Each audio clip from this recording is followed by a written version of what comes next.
Welcome to the Once Upon an Island podcast. I am your host, Wesley. And of course, I am joined by my lovely co-host, who was maybe dragged here against her will. No, Mary. Your name's Now Mary? Yeah. What's up now, Mary? We're talking Big Brother 25, the whole season. We're doing a whole season breakdown. We did this with the Traders. We're doing it again with Big Brother. This is a one-off, though. This is only because Cirie Fields is on the season. So we're going to do no spoiler section. I got chapter markers, no spoilers. Then we'll talk about the season as a whole. I'll cut the season in half. And when we reach the spoiler section, I'll explain why. But basically, no spoilers, Mary. How did you feel about Big Brother 25 featuring Cirie Fields? I mean, I was excited to watch Cirie again. But yeah, there were still times it was a struggle for me to watch. Just because I'm not a big Big Brother fan. A big Brother fan? I am not a big Brother fan. Yes. I mean, it's interesting. It has its pros and cons. But yeah, I was excited to watch Cirie. So for those who have never seen Big Brother, it's as if someone made a version of Survivor and put it in a house. And I want to put a lot of emphasis on a version of it because it is not Survivor in a house. Mm-hmm. It's a lot of social gameplay, but it definitely leans more heavily into competitions. They do live feeds where you can like watch the house guests like all the time online. And some people do that. I think I watched probably like half an hour of live feeds this season only because one competition was happening where you could actually watch it live, which I thought was kind of cool. But it's 100 days long this season. There were 17 house guests. The 17th one was Cirie. The season did like a multiverse theme. Mary, do you feel like the multiverse theme landed? Well, I can't really compare it to other seasons, so I don't know. Do you feel like it added to the show at all? I didn't really care. No. Yeah, no, I didn't. I mean, after like the first, I think it was literally week 2, I was already like, this is dumb. Yeah. I mean, from what I remember of other seasons, they already have just like ridiculous stuff, like the punishments or whatever. Yeah. And so it wasn't like anything unusual. It was just kind of goofy. So contextually, I've watched seasons 2 and 3, which are very base Big Brother. I mean, it's old school. And then season 7 was the first All-Star season. I watched, I believe, most of that, like most of it. I don't know if I finished it. I know who wins. Mm-hmm. And then you and I watched together 21 and 22. 21 was bad. Like it was like themed around being, I want to say like a summer camp. Oh, okay. And I don't want to, we're no spoilers, so I'm not going to say who won that, but like the winner was disappointing. The whole season was like lackluster. Like there's a couple people we liked kind of, but like it wasn't that great. Mm-hmm. And then 22 was All Stars 2 and I had seen All Stars 1. And I'm like, oh, here we go. All Stars 2. This can be legit. It was during COVID. So they actually could get a lot of people who did really well in the show. As somebody who's not a huge fan of the show, I didn't realize that basically with the cast, Mary, was Survivor Game Changers. Like, sure, there were some people who are all-stars, but there was a lot of people they're like, this who just played before. This is like, I mean, they played and maybe they got far, but like, this is not, and they weren't really there to play either. Like All-Stars 2 was like, kind of, let's just can the game to a couple people is what it felt like. So no spoilers, but I'm just saying like All-Stars 2 was disappointing. So like that was the last season we watched. We did not watch 23 and 24. We were 22 was the like 21. I was like, okay, maybe it's just a bad season. It happens in Survivor. 22 was like, this is the last straw. I mean, there's only 2 straws apparently, and that was the last one. And yet here we are. Well, the Cirie brought us back. They knew what they were doing. That's true. Casting Cirie, and I think Cirie delivered. No spoilers on placements and how anyone did, but Cirie's here with her son, Jared, and it's a secret. Nobody knows that Jared and Cirie are mother and son. Right. That's how the season's like presented. And she comes from the Scramble verse. Ooh, spooky. Yeah, I was expecting more. Sorry, you're talking about the theme. So Cirie's whole thing was the Scramble verse sent Cirie from Survivor. So I was expecting, is the comic verse going to send some guest Marvel superhero? I don't know, like not even like a contestant, but I was expecting more. Yeah. And no, it never really happened. I think they landed Cirie and they're like, perfect. we can make her the Scrambleverse. I was expecting maybe the Scrambleverse, since they sent Cirie from Survivor, we might get like an advantage from Survivor or something from like a U-turn from The Amazing Race. Right. You know what I mean? Like other CBS shows, they did nothing. Yeah. Like it felt like the multiverse theme as I said, by like week 2, I was over it. I'm like, this is dumb. Mm-hmm. But we got like halfway through season, I couldn't even keep up, nor did I care about which multiverse was coming into play. Right. It was just that basically was what it was, the aesthetic theme to the challenge. Now there was like a couple challenges. I know they did one where they were promoting the Exorcist Believer movie, and they did like a spooky challenge. Like that one was actually like, even though it was just promoting a movie. Right. I could tell you right away that's from the Scaryverse. Right. Yeah. There's other challenge you could tell me what it was, and I would have no idea which universe. One time they literally did BB Comics, and like obviously comic verse, but like that's a competition they do every season, so it's not really comic verse. Just it is, but like at the same time they already do that one. Right.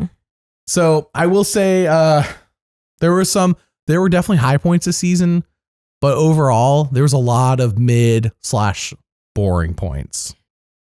So many. 100 days is too long. Does the general public agree with you? Like people who generally watch Big Brother and like it? Oh, like on Twitter and Reddit and stuff. That's the hardcore fan base, because the casual fan base is on Facebook. They loved Cameron. Yeah. Yeah. So the casual fan base was okay with the season? I don't know. Oh, okay.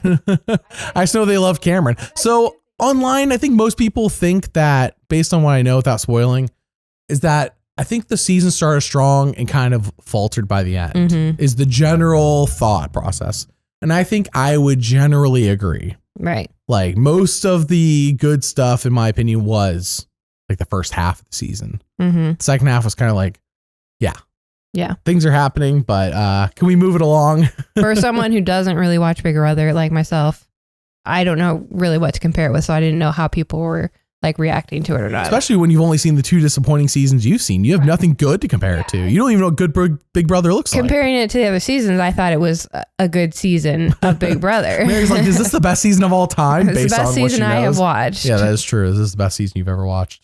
Would I recommend it? It's 42 episodes. That's my struggle. I think if Big Brother 25, I know this goes against how they make money, so it probably will never happen. I understand that. I understand the live feeds are crucial to a lot of the fandom. So I'm not suggesting record the whole thing and then edit it later, like Survivor, Amazing Race, which I think would make a better show. Right. A better show. Yeah. But I understand the live feeds are important. The live aspect's important. The live like double eviction nights. Like I love, by the way, that's my favorite. When they do double eviction nights, I'm like, this is the jam. I wish this was like every other week, like double eviction night. We get the season going a little faster too, getting like people's butts kicked out the door faster. Because man, getting people out the door feels like it takes forever. It does. Even though technically it's 14 weeks, which is the length of Survivor. There's 3 episodes a week. So it's like 3 times the season of Survivor content wise. Right. But I don't feel like I get to know people 3 times as well as I do on Survivor, which is wild. So I would say for 42 episodes, if somehow they could cut down 3 episodes a week to 2 episodes a week, which I know what financial reason do they have to do that, but I feel like it would make a better show. If we get all the events just down to 2 episodes instead of 3, ooh. I agree. Just air them on Tuesday and Thursday, that way they have from Thursday to Tuesday to make a good episode. And then most of Thursdays, like half the Thursday episodes usually like live anyways. Yeah. So like they could get all the good stuff in that Tuesday episode. They have more time to work on it. And then whatever good stuff left over on Thursday, it's like, the show would be infinitely better. So instead of 42 episodes, it'd be 21, I guess what I'm saying. The show would be better. Oh wait, no, I'm saying cut it down by 1/3. So that's not, that math doesn't add up. It'd be like 30 episodes ish. That still is so many. It's still a lot, but I feel like the show would do so much better. Just the show you can go back and watch on Paramount Plus now, because you can't watch live feeds anymore. It's done. Right. Live feeds only matter during the season.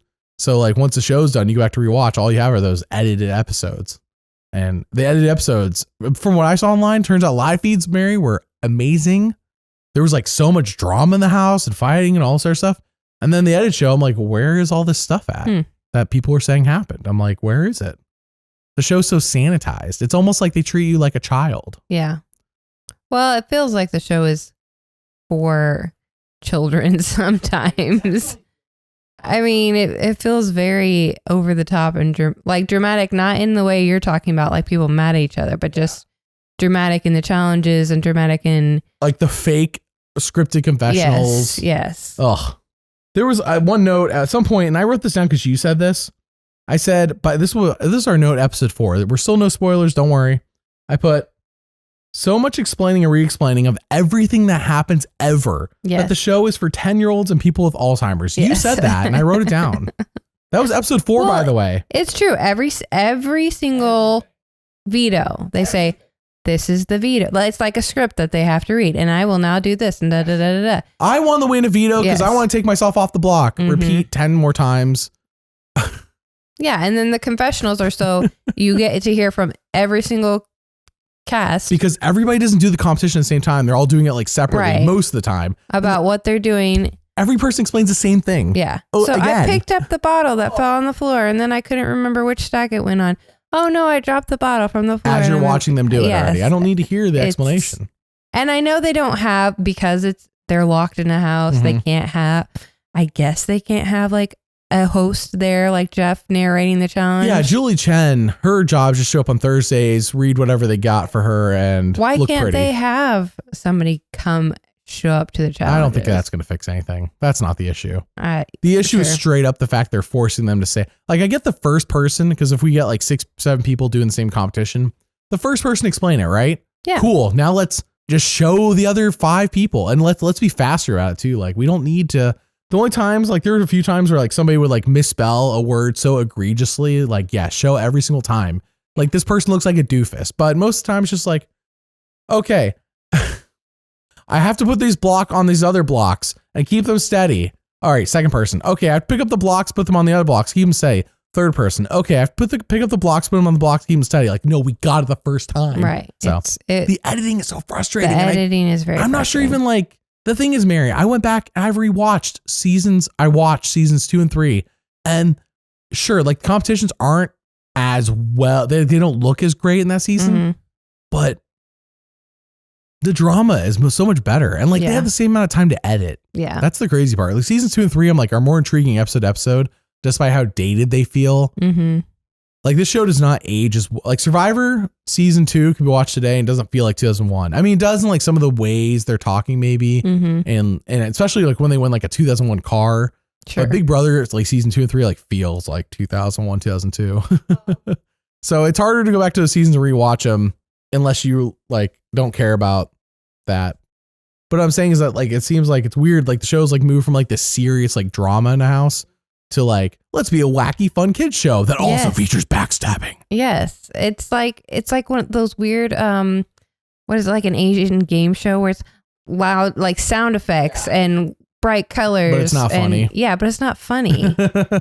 The one thing that, I mean, I hated the confessionals or whatever anytime somebody was in the confessional room, it sounded like they were a robot reading a script. Bowie Jane was the worst at that. Yeah. There were very few that felt like, okay, this person's actually like talking because they were interested in what they're saying. A lot of times with Cirie. And I wonder how much of that is like, she's just really comfortable in front of the camera. Yeah. Versus maybe other people need to be prompted or given prompts because they just don't know what to say. I don't know. Bowie Jane, I felt like every time she talked to the camera, it was like she had no original thoughts. It was whatever they told her to say. All right, Bowie Jane, tell us how you're now at this stage of the game. And Bowie Jane literally reads almost like reading off a script. And then Cirie, they're like, okay, tell us this. And then Cirie's able to just like answer that question in a natural way. But Bowie Jane like doesn't have an original thought is how it appeared. So she was just like almost seemingly like she didn't know what to say. So they told her what to say and she repeated it back. In her defense, she talked like that in the house too. It wasn't, I think she's how she shouted. She's like, just like, I'm Australian and I love everybody. She's just kind of like a stiff person, even though she tries to be fun. I don't know. Yeah. Maybe we're getting in a bit. Maybe we should move on to spoilers. So probably. No spoiler section. Because now we're starting to get specifics. So no spoilers. Would I recommend this? The question is, do you think Survivor moves too fast? If you do, watch Big Brother because it moves 3 times as slow. Yeah. Like literally 3 times as slow. I mean, like I said, there are definitely pros. Like there's some really good social gameplay that happens. That's very interesting. Yeah. And some of the challenges are okay. Some of the twists are fun. You know, I think if you like the social aspect of Survivor, you'll like Big Brother. You'll enjoy Big Brother. If you are more like, oh no, I'm all about Survivor's, fast pace and the challenges, the competitions, the idols, all of that. The fact that they're doing in a month from now a season just about Big Brother competitions blows my mind. Yeah. Big Brother reindeer games. That's not spoilers. Right. Big Brother reindeer games. Like they're starting that in a month, and I read about it. And it's all comps, and it's like that was the worst part of this season. So, by the way, if you want to watch it, if you do check it out because you want to see Cirie Fields, go for it. I will say, you're not going to miss anything skipping 95% of the competitions.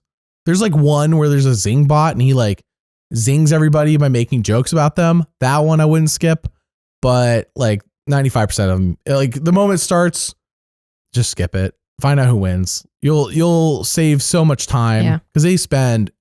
If it's a competition where they're all doing it together, it's usually okay. Yeah.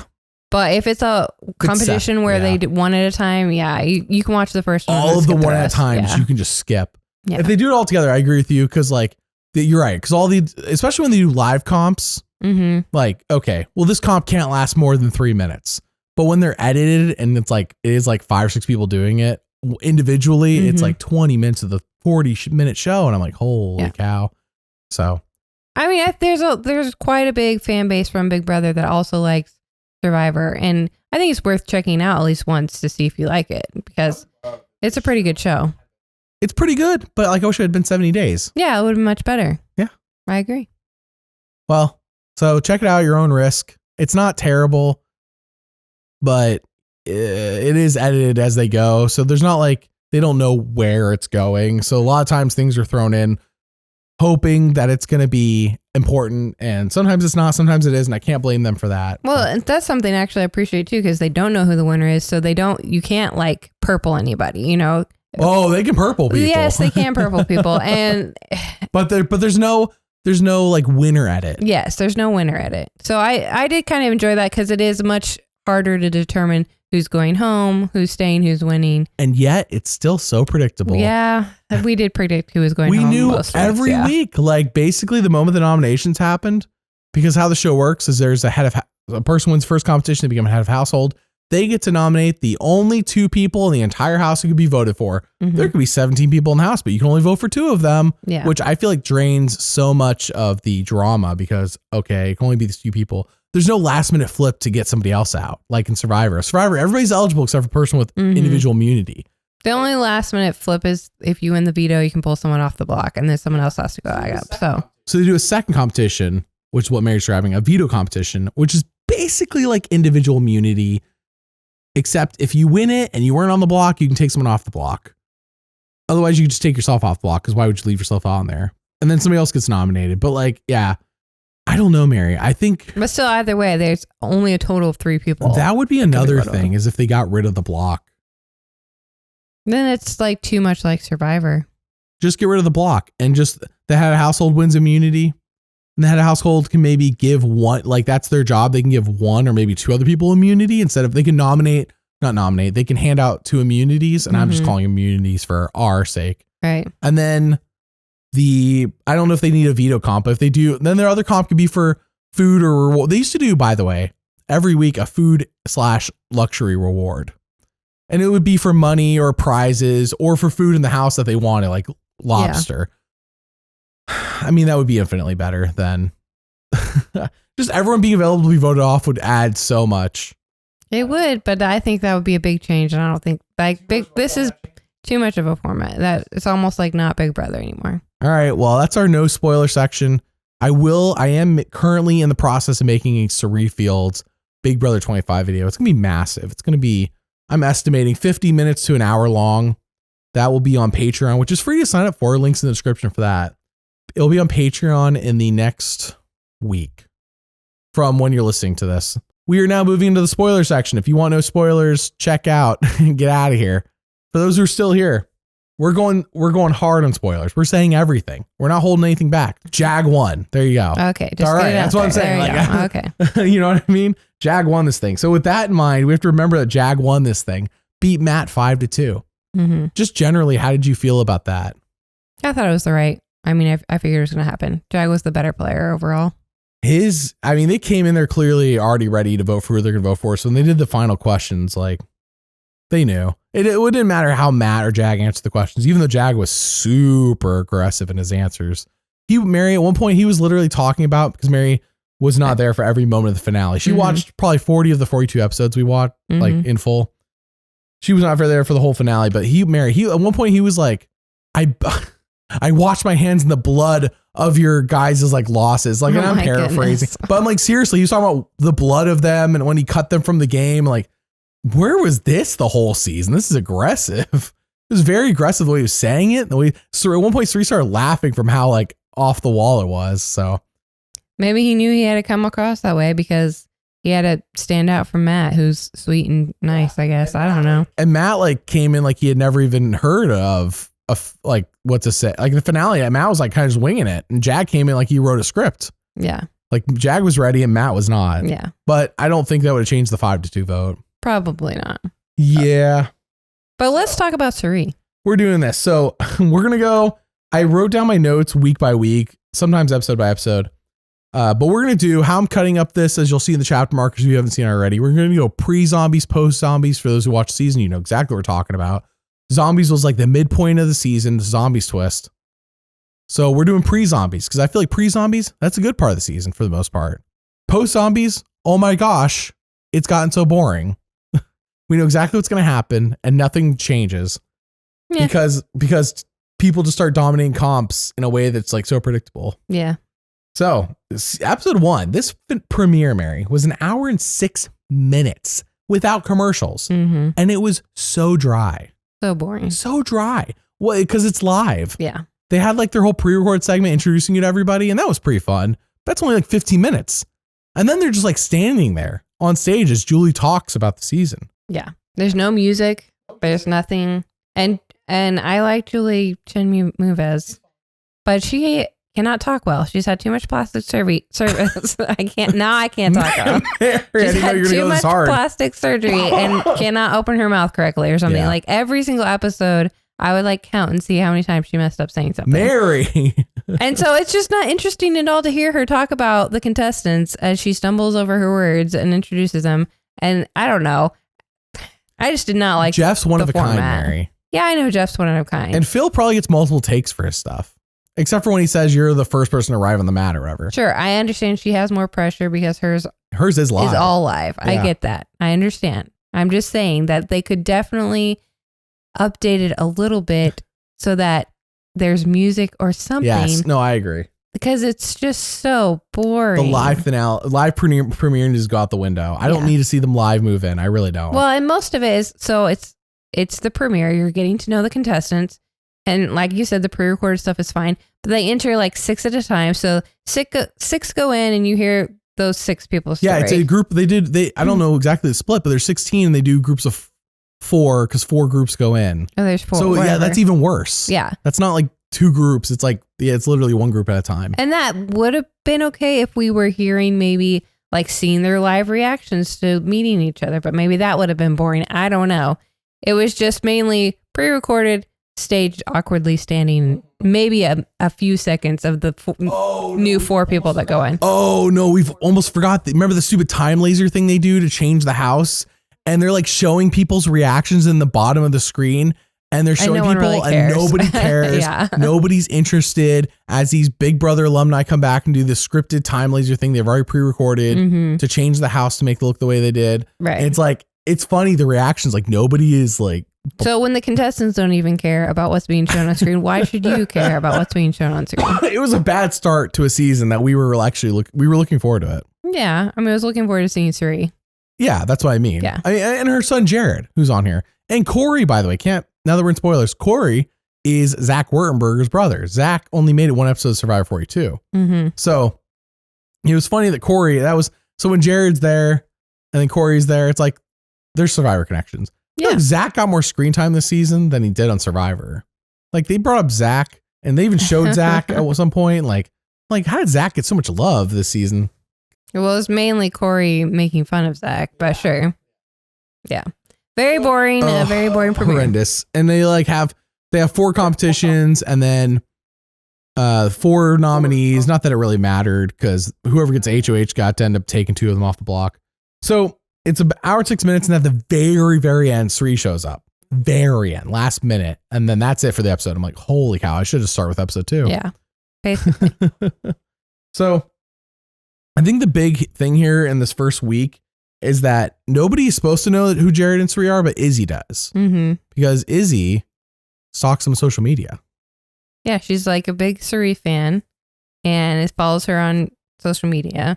And she recognized Jared from Cirie's stuff, which is kind of cool. And Jared's been on. He appeared on Survivor Game Changers for the family visit. That's the only time he'd been on Survivor. Mm-hmm. But Mary, fun fact, I think I told you this. He was supposed to be on David vs. Goliath. He was on the plane out there with the cast. And then this is just speculation or what I've heard, he quit before the season started. I don't know if he was scared or what it was. He wasn't pulled. He quit is what I've heard. And then he got replaced by Davey. Well, where's Davey? Davey was good casting. Yeah. So I think it kind of worked out because Jared the season was not fun. No, he's not a good player. No matter what Cirie says, he is not a good player. Yeah. Cirie, I'm glad Cirie loves him because I don't. Because Jared was not good socially. He was not fun to watch. He was a villain, but in the not fun villain sense. A big mess. Yeah. Cameron was a villain in the edited show, but I loved Cameron. Cameron caused chaos. Yeah.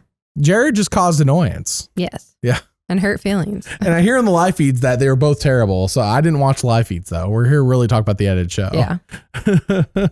But anyways, week 1, Izzy knows who they are, but she's like, oh no, I'll keep your secret because she's like a huge fan. So they are lucky that she never, ever gives away their secret. Because like that could have been. And that's why they were so loyal to her the whole time. I think people in the house didn't quite understand it because, well, first they didn't even know they were working together, obviously, because they didn't know Jared and Cirie were related. But yeah, I mean, she was a loyal Alliance member and they fought really hard to keep her and were really mad when she went home.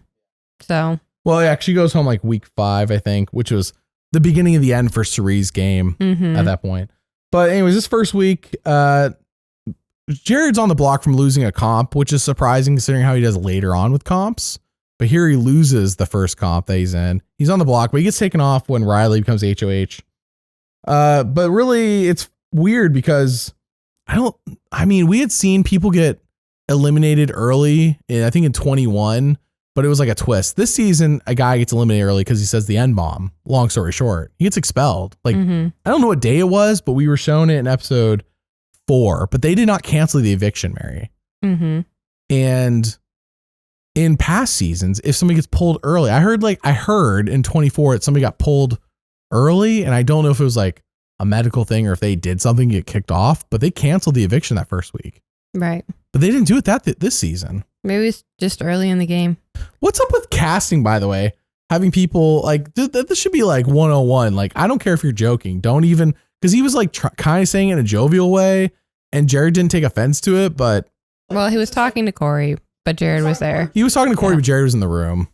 But like Corey's face, like, it's just like, you've like the one thing you really can't say, like, pretty no dumb. matter what. Yeah. And he just like said it and he gets kicked. So, no. And after this guy, they don't show him in the intro. He's cut out of the intro. They don't even mention him. He doesn't, there's nothing. He wasn't even on the show. It's as if he was never there. Yeah. So, first week, Kirsten gets eliminated. We hardly knew ye. Though at one point, Mary, Cirie, and that's because I was just working. I rewatched the whole season before this podcast. Yeah. So if you hear me talking more than Mary, it's because this is fresh to me. Mary has not watched this in 14, 15 weeks. True. These are early episodes, I mean. Mm-hmm. Kirsten, at one point, Cirie calls her a loose cannon and says she's a hot mess. Okay. If Cirie's saying that about you, it's like day 6, 7, you must be screwing up hard. Must have done something. Must have been screwing up pretty hard to get that and get eliminated first. But yeah, when Cirie's like, oh, she's a loose cannon, a hot mess, I can't work with her. It's like, dang. Because Cirie can work with a lot of people. And I don't remember anyone else's season where she says this person's a loose cannon, a hot mess, and I can't work with them. There are people she doesn't like. Yeah. There's people she probably doesn't work.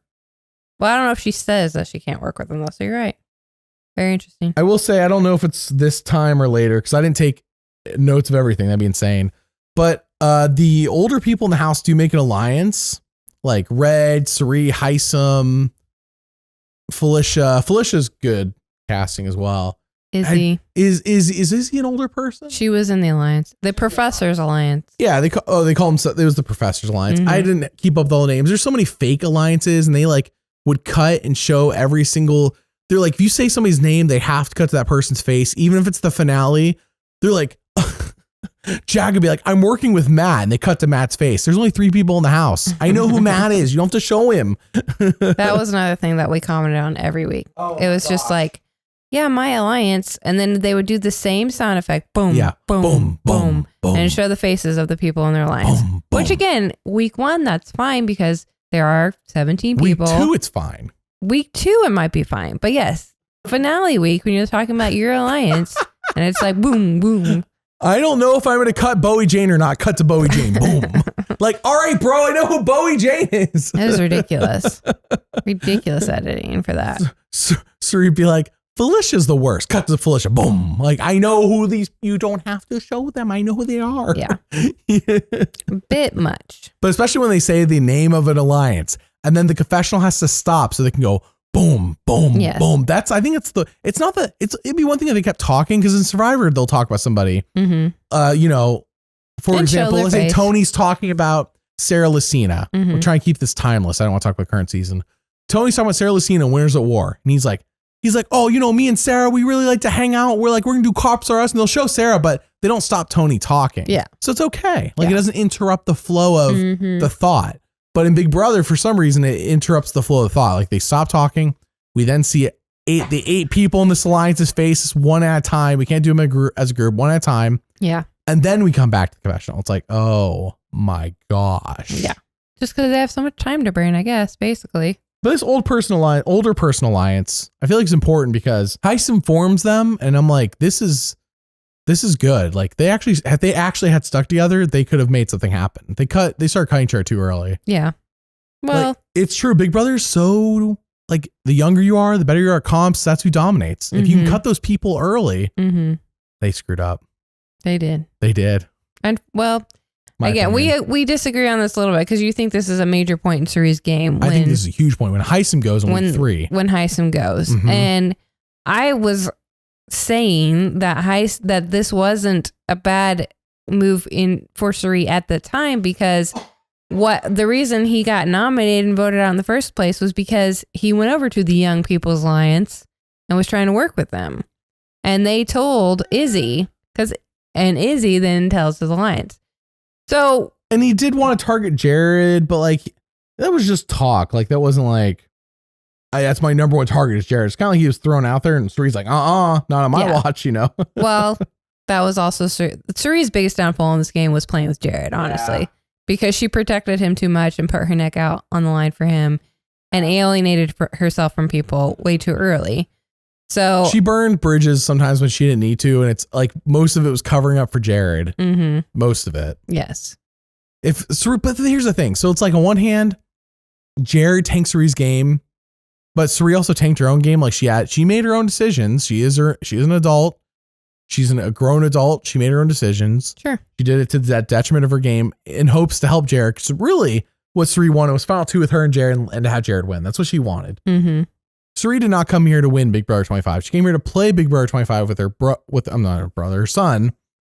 And her son was the only reason she was there. As you clearly tell, because the moment he leaves, she's over it. Yeah, she's She's done. trash talking Big Brother, which is hilarious, by the Mhm. way. She's trash talking the show, saying how dumb people are. Like, she goes from like, oh, Big Brother, I'll play along with everything you have, to screw Big Brother. I can't wait to get out of here.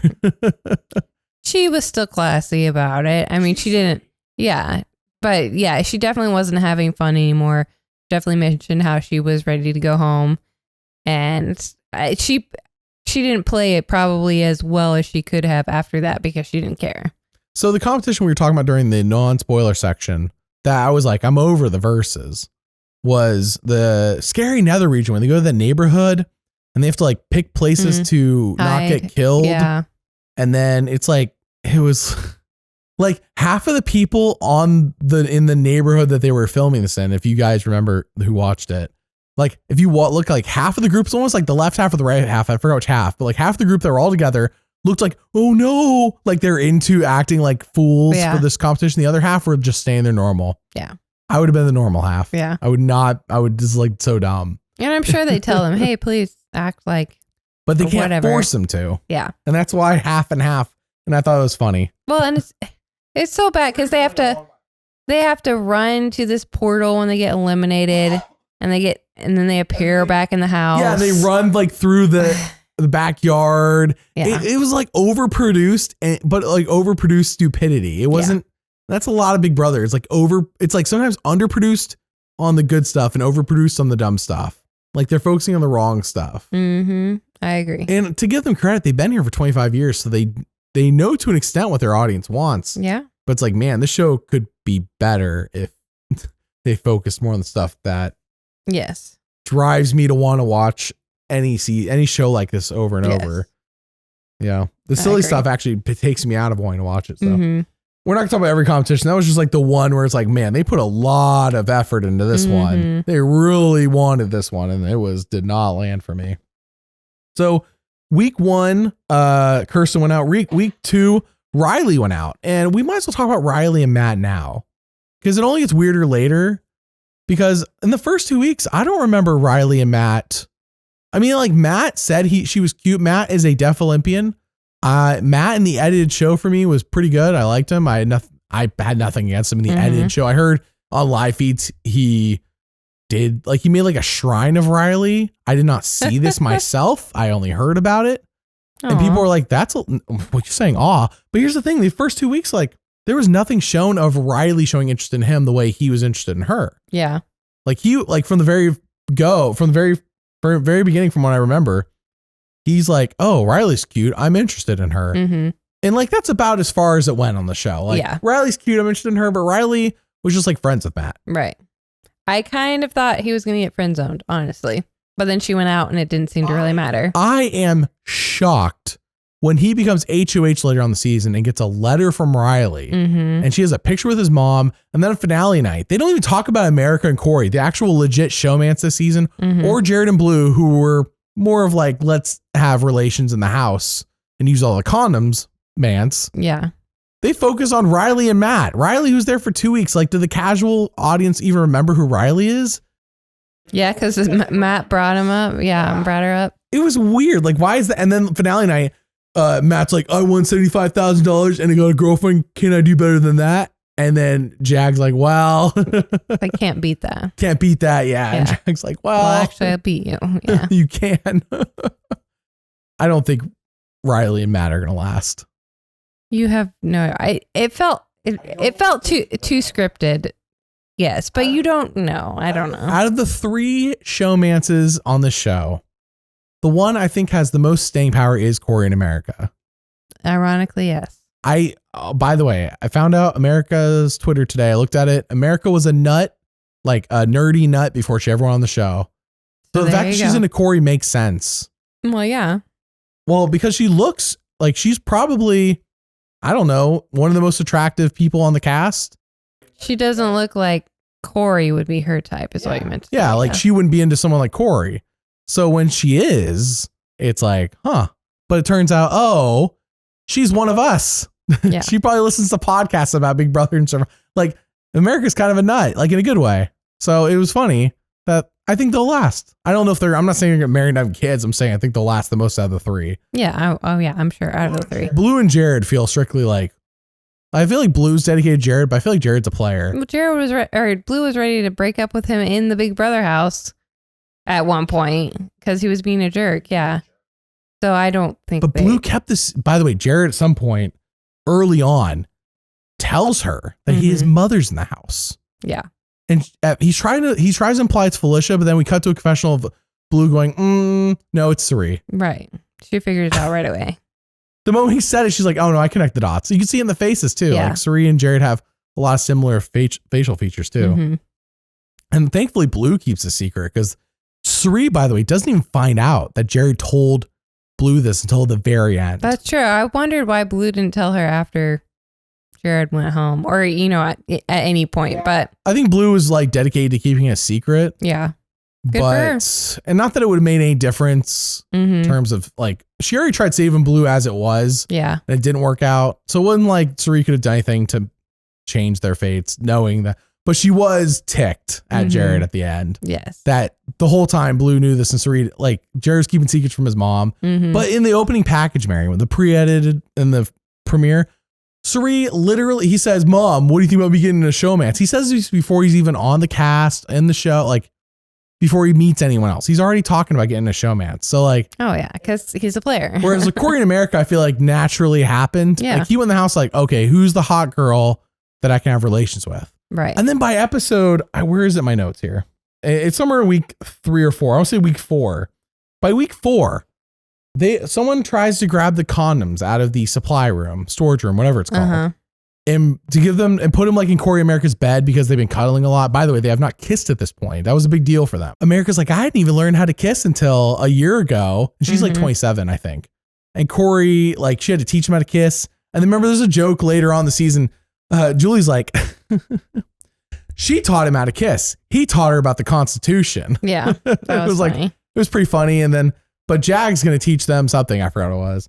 Anyways, it was pretty funny. But anyway, so they hadn't even kissed at this point, week 4. So somebody was going to grab the condoms, throw them in their bed as a joke because they're getting close.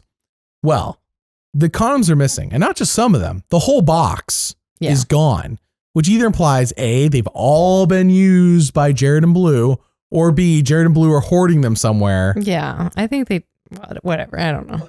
I was going to say, I assume they just took them. They're all gone. Yeah. That's the point. They're all gone. They're all gone.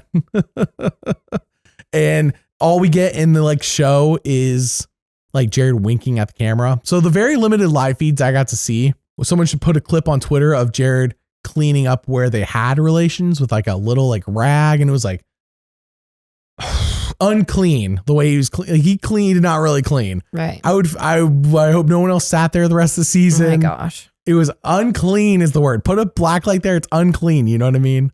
So Mary, what are your deep thoughts on this subject? TMI.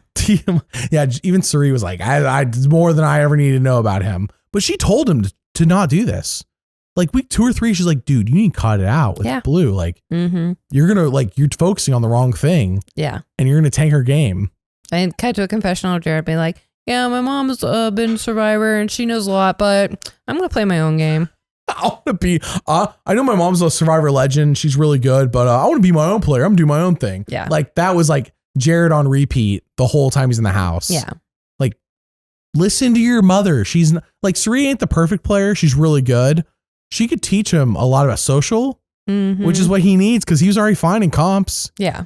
He actually could have been really good at Big Brother if he learned from Cirie on how to play social game. Nope. He didn't care. He was terrible at social games. The only show he should ever go on again is like The Challenge because that's all it is really is the challenges. But he never even really won anything, did he? He won a bunch. He won. There was a streak from like, I have my notes here, but I want to say like week 4 on until he got eliminated. He won like an HOH or a veto every week. Okay. Like him and Cam were going back and forth on HOHs and vetoes. And then once Jared got eliminated and then Cam got eliminated, it became Jag. Jag set the record this season, by the way, for most vetoes. And Felicia set the record for the most times somebody sat on the block because she was the pawn 6 out of her 7 times or 7 out of her 8 times or for how many times she was on the block. I think it was 7 out of 8. When in doubt, throw Felicia on the block. Yeah. That's what it was. Not Bowie Jane though. Bowie Jane literally never won on the block till the final 3 when she was forced to. Like there's no other option. They literally could do nothing else, which was wild. I think the same thing with Matt too. I don't think Matt went on the block until the very end when he was required to as well. But I feel like Matt played a better game. But comparing Matt to Bowie Jane, like Matt played the better game. Well, Bowie Jane never went on the block because people wanted to take her to the end because they knew she wouldn't win. Yeah. So earlier in the no spoiler section, we said nobody could be purpled. I was immediately like Bowie Jane. There's literal weeks when I'm like, is Bowie Jane even in the house? Yeah, that's true. She was probably the biggest one that they never really, I guess they didn't really like her or something because she didn't have a lot of confessionals. You didn't see her a lot. She gave them nothing. I feel like she gave them nothing. Or maybe that was it. Her whole thing was she's Australian. She's a DJ and she's lying about her age. That's about it. Her job. Yeah. Like, I don't know anything else about her. How do I go through 42 episodes and she's the final 3 and I don't really know who Bowie Jane is? True. Her parents looked rich though. Did you see her parents in the finale? No. That was the part you missed. Her parents looked loaded. Like loaded. So it was revealed, and this is again, not in the show. These are people doing investigations. So take this with a huge grain of salt. Sure. Matt on the live feed said that he does not have a bank account. He doesn't need a bank account because his parents are loaded. Okay. Jag is a millionaire already from his business. From I don't know what business it is. He owns a all truck three company. of these people in the final three are already loaded. Gotcha. That's why they're playing such a casual game for $750K, because they played a casual game. I mean, like Jag, Matt, and Bowie seem very. But why did Jag not sit next to Bowie at the end? Because it didn't really matter if he won $750K. He was already a millionaire. Well, I didn't hear his final questioning stuff. And sure, you're right. It was. No, I'm saying he should have. He was final HOH. He should have cut Matt and put Bowie on the block. Or I'm sorry, put Bowie next to him at the end. If he actually cared about winning, Mary unfortunately missed this stuff in the finale. Mary, he cuts Bowie and he tells Matt before they cut to commercial, "Oh, dude, I know you're about to win 6-1, but it's okay. I really want you to win." He says that to him to his face. Jag has already admitted defeat. Like he thinks he only has the one vote. I don't think anybody could think that Matt was a better player than Jag. Before the jury segment. I'm sorry, before they did the whole talk of the jury's like, all right, who should win? Bowie, they're like, yeah. But then for Matt, it seemed like a lot of people were on board with Matt. It seemed like actually, I would say, frankly, majority was with Matt based on the jury talking to each other with Dr. Will segment, which by the way, was so short. That should have been the clip show episode. Instead of the clip show they did at the end, we should have got an extended jury segment talking about what they think of this final two or final three. And I would have got a lot more information because it was like a short, truncated, like 5-minute segment in the finale. Think the problem with that is then you realize who they're going to vote for if you let them talk too much. Because well, and how they did it, Mary, was they did like, what's the pros and cons of each person, with the exception of Bowie Jane, which there was like no pros. Yeah. I mean, Dr. Will trying to be like, well, she wants some HOHs, but like it was nothing. Yeah. It was really, I'm telling you, even by the end of it, I'm like, okay, I think Matt's going to win. That's what I'm saying. Even if they extended it and gave enough arguments for and against each of them, I think it would have been just fine. Okay. I'm not saying 40 minutes. I'm not saying 40 minutes of jury talk. I'm saying like 15, 20 even. And not, from commercial to commercial. I don't know how long that is. Or with one commercial in between, like give it like half the episode, because that clip show, what are we even doing here? Well, yeah, that was just ridiculous. They're sitting at a table, the episode 4 of the finale, and they're like, remember the time when, and then they cut back to a comp or cut back to a moment. Yeah. And some of them were, I think it would have been okay if the clips were things you didn't see in the show, like, fun moments in the house that they didn't have time to show. Yeah, like secret scenes. But yeah, most of them we'd already seen before. So it was just like, why am I just rewatching things I've already watched before? It was pretty lame. But back to Matt versus Jag. I really think Jag was just saying that to be nice, because I really think that, I mean, he beat the record for most comps to win. He knew that. He was evicted week 4, but I think that just helps his story even more. Matt's the guy that you're like, everybody likes and he's nice, sure, but besides winning maybe 1 or 2 HOHs, he just followed Jag around. And I think Jag knew enough about the jury to realize that his gameplay would be respected. I mean, and again, that's just something nice you could say in case somebody's watching. I don't know. Was that during like the live part where they could see him or hear him or? Oh, or I mean, I'm upset when he said that. I mean, I don't think the jury saw that. We saw that on TV. Yeah. Okay. So when he told, I mean, I don't know. What I'm saying is that Jag didn't seem too worried about whether he lost or not. Because if he did, he would have cut Matt. He would have beat Bowie in a landslide 7-0. Nobody's voting Bowie. Nobody. Oh, I know. And if he cut Matt was going to vote for him either way. But I know. I'm thinking he got brownie points though for taking Matt, because it's like going up against the best.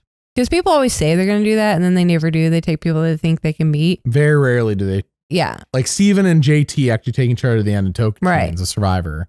And then, because I don't know, I kind of liked it. I think that was what made it a fairly good finale, even though I didn't get to watch it. But I just mean like as far as like the ending, at least these two people who've been loyal to each other the whole time I actually went to the end together. Mary got to see from the vote reveal to the end on the finale.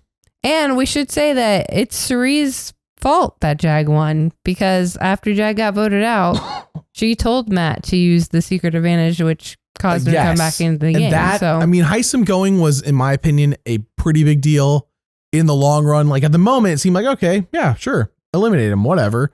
But in retrospect, that wasn't great.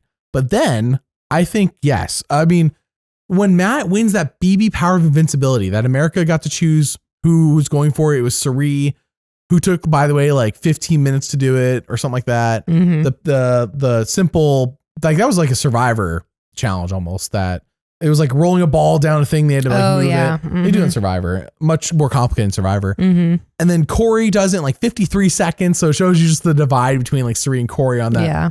And then Jag, I think it was Jag does it and he doesn't win it. And then Matt does it and wins it like 30 seconds. Yes. So Matt wins it, doesn't tell a soul besides Cirie, and Cirie convinces Matt, this is the week to use it. Don't hang on to it for next week. Because Cirie could have told him, hang on to it for next week. What if you go on the block? Which is what Matt was like, well, what if I go on the block next week? Cirie's like, no, use it this week and keep Jag. That way that way Jag nor Blue goes, because Jared was unwilling to flip on Blue. She's like, Jared, we need to vote off Blue this week. Jared's like, I can't do that. Right. And she's there to help her son. Right. So this is a bad move because she's there. Like literally this entire thing happened because of Jared. Otherwise, what would have happened if Jared wasn't there was Blue would have been voted off. Sure, Jag would have stayed. Maybe like Cirie had flipped the house, but chaos would have ensued because Cirie was out there to flip enough votes to get Blue off. Mm-hmm. And it would have split the house and we would have had chaos. Yeah. But instead what we got was, because Jared's there and he was unwilling to flip on Blue, a very mundane, unanimous vote that got surprise. Someone played a hidden immunity idol called the BB power of invincibility. Right. Jag stays. That was, I thought it was kind of a cool twist. What? It caused lots of drama. I wish the BB power of invincibility, I wish what it had done though is the other person got eliminated. Like, don't save them both in essence. It should have been like, okay, because you got saved, you're out, Blue. Like, and maybe that would have been good. Maybe that was the original plan until, Luke got kicked out of the game. And then so they had to realize they need to keep it. Yeah. Yeah. So maybe they just made that tiny change. Because there are like 2 or 3 weeks this season where it's like basically a non-elimination week. The cast zombies should have just been bigger. Yeah. I feel like some people said zombies wasn't pre-planned. And I don't know how all this works. Maybe. But I think zombies was pre-planned. I bet you zombies is maybe different. Maybe it was the last 3 people instead of the last 2. I don't know. Yeah. I don't know. Maybe there was zombies supposed to be shorter and they extended it because they lost a cast member that they didn't plan on losing. Yeah. Maybe zombies is only supposed to be an episode and not a whole week. But that could have been because that felt like so long. It was literally an entire week for that zombies. For whatever reason, what was the competition was a total of like 30 minutes, but they could only do it in 10-minute segments. Something like that. It was 3 segments. Yeah. And it took a week. Spread out over like 3 days. It was spread out over a week. It was literally 2 episodes in a week. No, I understand. And that was the week I think Survivor premiered, so they didn't have all 3 episodes, something like that week.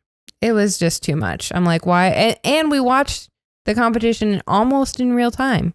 Like it was almost 10 minutes of a competition that took 10 minutes. And it was ridiculous.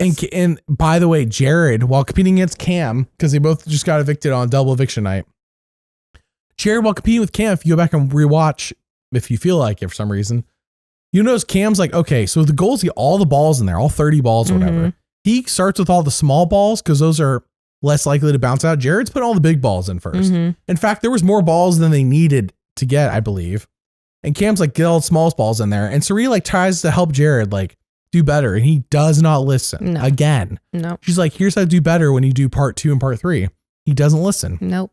And he just like, Jared is in the game of Big Brother. Terrible. Yes. Socially, he doesn't listen to his own mother, who he really should. Like, she's not perfect, but man, does she know what she's talking about when it comes to these shows. He has the experience. If Jared ever gets a second chance, I hope he actually listens. I don't mean on Big Brother. I mean on something else. Not Survivor, hopefully. I think if this is any indication, I doubt that's going to happen. He wasn't even that, he wasn't even that good. Right. He really wasn't. He completely blew up his own alliance. He constantly was lying about things that he didn't need to. Yeah. Yeah, he was mean. He lied. It was like, but it wasn't fun. No, there was no fun to any of thing he was doing. No. So I will say that they are doing a reindeer games, Mary, like that. Oops, all comps. Yeah. Is Jared going to be? They said somebody from the season's coming. Do you think it's Jared? No. I think it's Cameron. I think it's Cameron. Cameron won America's Favorite. He loves the game. I liked Cameron for the most part. He did play really hard, and that was his downfall. I was really sad. Well, and his social game sucked. His social game wasn't great. He would just stare people down as they talked to him. Yes. But also, I really liked him and Red. I thought they were a fun, like, power duo. And I was really upset that Red believed lies just, like, immediately. And that duo got split up. So I wonder how the game would have. And again, that was Cirie, because Cirie wanted Red out. Cirie did. I mean, she was controlling this house through the first 40 something days. Yeah. The length of a normal Survivor season, Cirie was controlling this house. She did a lot of things behind the scenes that caused the evictions to happen the way they did. She was definitely a powerful player, and nobody really recognized it. Maybe Corey did at times. There was times you're like, yeah, Corey's like, I know Cirie's awesome, Cirie and but Felicia are running the house, basically, or running that side of the house. But for the most part, she did a good job of staying under the radar too. So it was interesting to watch her. I just think surrounded by all the ridiculousness that was mainly Jared, because it was just so sad to see her do so well, Jared do so terribly, and her keep trying to come in and fix his mistakes and help him out and clean up his messes. So the week Jag was supposed to be evicted. Mm-hmm. Apparently, before we learned this, like the episode after he got evicted and then saved, she's like, "Hey, Jared, you're the only person who knows this besides me and Matt. We're gonna save Jag tonight. Yeah, keep this between us." So Jared immediately goes and talks to Jag and says, "Hey, bro," and I'm paraphrasing, but like, you might be okay tonight. Mm-hmm. And Jag's like, "What do you mean?" He's like, "I can't really say nothing." Mm-hmm. So Jag, and somehow the way he tells it to Jag knows that Cirie somehow knows. Yeah. So Jag talks to Cirie. Cirie's like, WTF? Yeah. Nobody should know about this except for Jared. And I know Matt didn't say nothing. So Jared must have said something. Yeah. She talks to Jared and said, "Jared, what the heck are you doing? Dude, why'd you talk to Jag when I told you not to?" Jared's like, "Oh, okay, I'm sorry." Immediately cut again to Jared talking to Jag again, saying, "Jag, why'd you tell Cirie what I said, bro? Oh my gosh, Jared, you're the problem here, dude."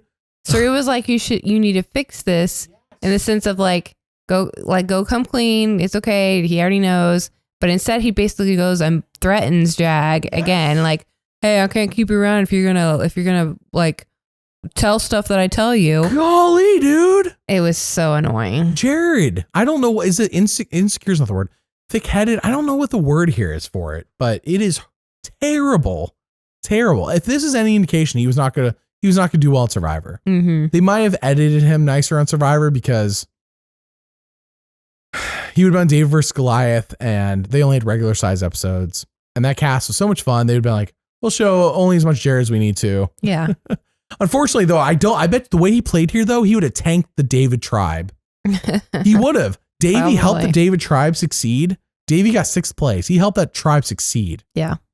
Davey was good. Jared would have snitched on the Davids to the Goliaths and been like, oh, bro. And then, so even worse than this is there are other moments, but I think the most egregious is when around day 40 something, he gets Corey and Matt talk to him, or I think Matt talks to him. Corey and Matt talk to him, and they're like, "Hey, we heard these things."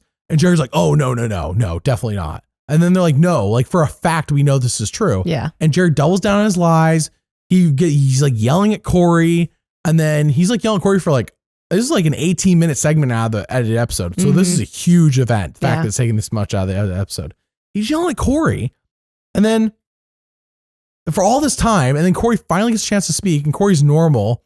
And then Jared like getting back at him like, blah, blah, blah, blah, blah. Like, no, you're lying. Now you're lying. Like Jared's trying to like gaslight Corey. And then Corey raises his voice, and I don't mean yell, raises his voice. And Jared's like, "Why are you yelling at me, bro? Why are you yelling? Hey, keep it cool. Nobody here. Like, why are you yelling at me?" Jared was yelling the whole time before that. Mm-hmm. And then like, cause Corey raises his voice, Jared's bro. Yeah. And Cirie eventually comes in here and is watching this, and you just see on her face, like, I'm so disappointed in you. And what's unfortunate is Jared then wins HOH after that. So she's like, I'm so proud of him. But yeah. I think this is the moment that Cirie realized that Jared, I mean, there was other moments, but this had to be the moment where she's like, Jared is not that good. Right. Well, we also have to talk about, I think one of the biggest mistakes Cirie made in the game was to ignore Bowie Jane. Oh, she made Bowie Jane cry. Yeah. Her, Izzy, Felicia, and Cirie had an alliance with Bowie Jane, and I forget what it was that happened. They left her out of the vote, I believe, for Red. Sure, they left her out of yes, that's right, because she was the only one that voted with Cam. She voted with Cam. Yeah. And for whatever reason, they just didn't think it was important to tell her. They didn't want her to, because they thought she was tight with Red. I don't remember why. They thought that they told her, and then Red might. Anyways, it was kind of like, because on Survivor that stuff happens and people get mad, but they kind of get over it because things move so fast. But here people have time to dwell. Oh, they have so much time. There's so much time to dwell on this stuff. So it wasn't smart in the way they handled it at the end, because she comes to them and is like, what the heck? Why did you guys do that? And they tried to pull it off as like, oh, Bowie Jane, we want Cameron to feel safe with you so that he can tell you things and you can tell us. But if that really was their plan, they would have told her the whole time. I don't know. It was so dumb. It was a bad cover up. And from that moment on, Bowie Jane is done with them. And that's when she becomes a free agent, and they lost her vote. And then Izzy goes out, and then Felicia and Cirie, the rest of the game, are basically pawns. Like, they use Felicia all the time on the block. They try to get Cirie, but somehow it never really happened until she got out. But it just felt like they completely lost their power once they lost Bowie Jane and then Izzy. And then, of course, Jared. But I just think that was one of Cirie's worst moves in the game. It definitely wasn't good, because Bowie Jane ends up being important by the end. And Bowie Jane puts Cirie on the block at one point, too. Yeah, she probably wouldn't have done that had she been on Cirie's side still. So Cirie wasn't perfect, and that had nothing to do with Jared. That was Cirie. Oh, no. That had nothing to do with Jared. Jared did a lot wrong that tanked both their games, but this was a Cirie screwed up moment. There's a lot of days, though, she could have fixed this. Yeah. But Bowie Jane maybe she tried. Was not there to play Big Brother. Bowie Jane was there to hang out for 100 days in the have house fun and sit on her hands. And I had somebody message me today, Mary, saying they don't like when I say a player sits on their hands. Stop sitting on your hands. This is not an offensive statement. If you sit on your hands, implies that you're okay with just doing nothing while things happen around you. Yeah. You're okay with the result of what's happening. You're just going to go with the flow. Whatever, even if you get voted off, that's cool. I mean, Bowie Jane by the end literally is like, gets evicted, and she's like, oh, thanks, guys. I love being with you. Her question to Jag, I think you came in right after this. So everyone else asks a question. They're like, Matt, what did you do in this game? That's your move. Jag, how do you feel like you've earned getting here even though you got evicted? Stuff like that. Like legitimate questions. Bowie Jane's like, Jag and Matt, I want to know, how did it feel to be part of the mafia with me? That was her jury question to ask. And it was like, she's 45. Yeah. I know. Like, and she's a judge. She's not an idiot. Well, she's an attorney. I kept saying she was a judge. They kept saying, like, she had the robe and everything, but they said at finale, I was there, she said she's like a district attorney or something. Point is, her job requires intelligence. So she's not and an professionalism, idiot. Yeah. But man, did she sure portray one on TV. I would say her biggest move, besides winning the 2 HOHs or whatever that she did, was to not stick with Cirie and Felicia at this point when this happened in week 6. We're talking about Cirie or Bowie Jane? No, that was Bowie Jane's biggest move. Because she could have, I think it would have been more sitting on her hands just to stick with that alliance. She would have sat on her hands with Cirie all day. But she did make some moves and find a new alliance where she could. But Bowie Jane, tiebreaker queen. I think 3 times this season she won tiebreakers. It was always like, there was like one time it was like, how many minutes did this thing happen? And she put 27, but it was like a week-long thing or something. I don't know. Her answer was 27 and she ends up winning. I mean, she ended up changing it, but like Felicia put like 40,000, which is like, we're talking about minutes, Felicia, not seconds. Bowie Jane won. I don't know. You pull out the whiteboard, watch out. Bowie Jane's about to win a comp. Yep. I don't know why. Every time. I don't know why. I don't know how, but she did it. Yeah, Cirie didn't win any competitions all season. That's a huge thing in Big Brother. It is. Yeah, and she's never been great at competitions anyways. Her biggest asset is her social game, but it helped her get to what, final 5? Yeah, so that's not bad. Well, part of that final 5 is because Jag and Matt were like, well, Jag mostly was like, we need to drag her along because she's not going to win anything. Mm-hmm. Whereas they were targeting, it was like literally once him and Jag and Matt took over, it was like, all right, we eliminate Cameron. They're going in order of like comp threats. Yeah. Cameron, Corey, America, Blue, I believe that was the order. Mm-hmm. And then Cirie, and then Felicia. I might miss somebody in there. No, that sounds right because there's only 7 jurors. Well, so and Nicole. Nicole was before, it was pre-jury. Oh, yeah. Cameron wanted Nicole out for some reason. He thought she wasn't going to vote for him at the end, as if he was going to reach the end. I don't know. He was in La La Land thinking that. Cameron, Corey, America, Blue, Cirie, Felicia, Bowie Jane. That was the jury. So yeah, they went through the line of comp. They got rid of the 4 comp threats. Then they got rid of Cirie because she's a social threat. Then they got rid of Felicia because she's no threat. And same with Bowie. Bowie Jane should have been dragged. Yeah. Felicia, by the way, when she near the end of the game. So I guess I said I was going to split this up into pre-zombies, post-zombies. It's all one mishmash. Never mind. Yeah. We're doing spoilers, no spoilers. It's the chapter markers. At the end, she is snitching on Cirie multiple times to Jag because she thinks Jag's going to take her to final 2. Oh my gosh. Yeah. Like the writing was on the wall. Clearly he was not taking you to final 2. Right. I don't know why she constantly thought that things were going to happen her way. And it never seemed to happen her way. I don't know. She was fun to watch, but she wasn't great at the game either, which is why she got to the end. Yeah, I like Felicia character-wise. Felicia strategy-wise was not good. There's a lot of people who are not good. Jag, once he started, he just beast comps basically. Mm-hmm. And he did. He got his way. Mm-hmm. It wasn't like a mastermind, puppet master kind of thing, right. But he got his way. Well, and also... Sure, he voted people out, but I don't feel like he really was a jerk to anyone or yelled at anyone like Jared or even really backstabbed. I think usually when people were getting voted out by him, they knew he was, not always. He would tell them like right before they voted him off too, so they wouldn't even be surprised. Yeah. So I think that he played a fairly good game. Yeah, I don't have all the winners. I can't sit here and evaluate all 25 winners. But I would say the way Jag won, I liked more than the way the people who won. Oh, weren't spoilers. The way that Jackson won 21, where he was just like a jerk the whole season. And then 22, where like everybody just handed Cody the game. I am so glad Cody won not won All-Stars 2. I'm glad that after All-Stars 2, he went and played on the trader, played on the traders as a trader, and then Cirie killed him. Yeah. Good. I was like, after watching All-Stars 2, I was so happy when Cirie killed Cody on the traders. That was fun. Watch that not even be his name. Cody Califurio. Yeah, that's his name. Yeah, it's Cody. I remember him. I don't remember. Everyone just that All-Stars 2, little All-Stars 2 mini rant, Mary, the whole season, not a single person used the veto. Did anyone? Oh, yeah. The whole season. That's crazy. Well, this season felt like almost every single vote was unanimous every time. I know it wasn't, but this season the veto was used a lot more though. So it was like it wasn't predictable in terms of okay, well, nobody's gonna use the veto this week as usual. Yeah. It was like, oh, okay, well, the veto might happen because there was a couple times people got backdoored. Mm-hmm. Isom got backdoored. Cameron got backdoored. True. I believe the first time or second time. But people would save themselves the veto. Jack shaved himself with the veto a bunch. So it was a bit more interesting, even though most time we knew there was never a flip on like the vote off night. We knew before vote off night already who was going to go. Mm-hmm. The moment somebody won the veto, we knew. That's why I was like, man, if only the show could be 2 episodes a week.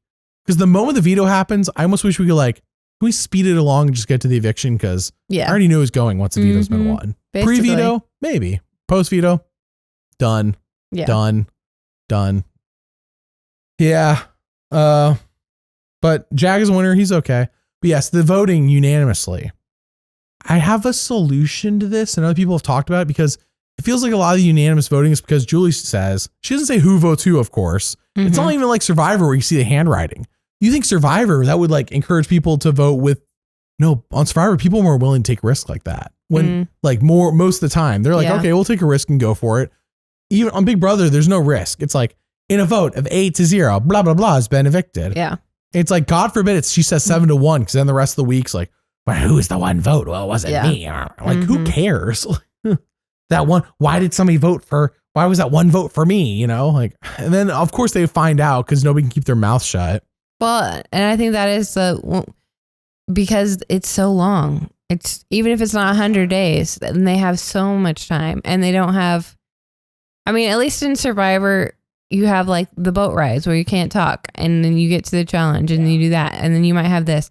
But it's so much faster paced, and this is so slow paced. Survivor is like 1 or 2 days per vote off. Yeah, most. And of the this time. is a week between vote offs, and it's just like, yeah, you have so much time. So I wouldn't be willing to take as much risk either, because people dwell on all the tiny little things, and it's like it just compounds, you know. Mecole had the best segments when she went to the supply room. I did like Mecole, and she's like, everybody in here won't stop talking. They're talking and talking and talking. Just shut up. She's like, why does everyone have to cry all the time? Why are we always crying all the time? Yeah.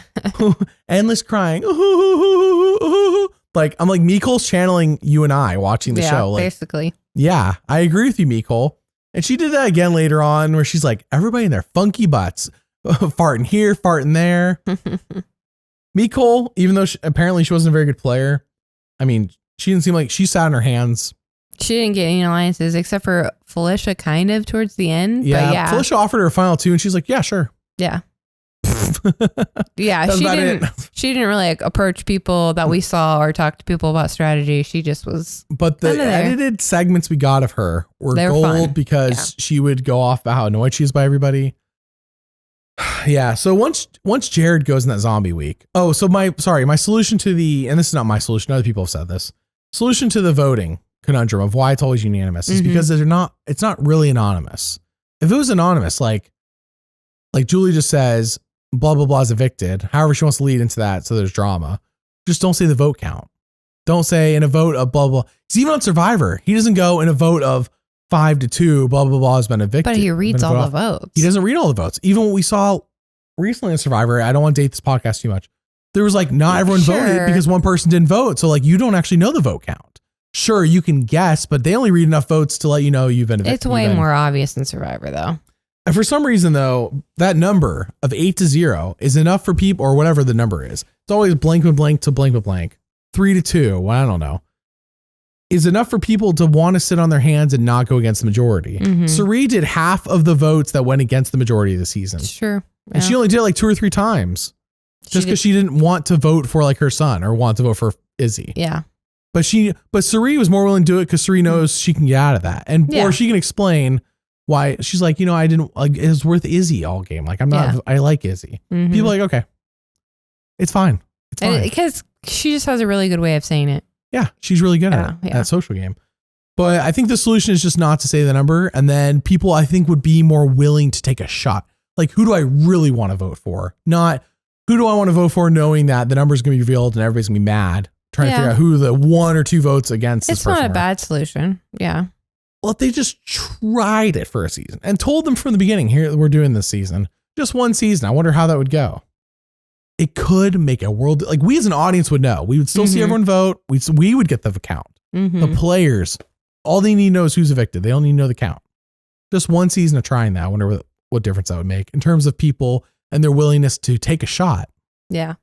So just a thought. It could be interesting. So once Jared's out, thank the Lord, by the way. But once he's out, he goes back in the house for Zombies Week, right? And he immediately starts to fight with Felicia. Like he's barely been out of the house. Like it should be so fresh. Like you just got voted out, dude. And you're coming in causing drama. And Cirie has to come in and this is the only time all season I remember Cirie like yelling. I don't even remember. Well, Jared comes in, he's arguing with Felicia. He's like, he's mad. He just got evicted basically, a double eviction night.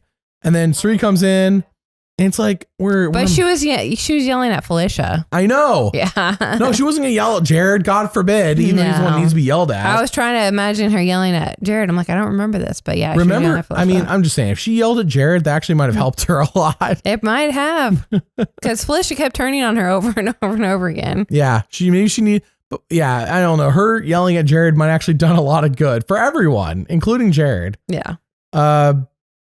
But like, Felicia was mad that Jared and Cirie didn't fight for her previously, and Cirie gets mad. But like, because she's just mad at Felicia, but like, Jared was a huge part of this too. Yes. He was instigating. He was not helping. Yeah. Anyway, so yeah, that Zombies Week was a bust. Most of the consensus is online that the season was good until Zombie Week, and then it came to a halt. I don't know if I agree it came to a halt, but I think that.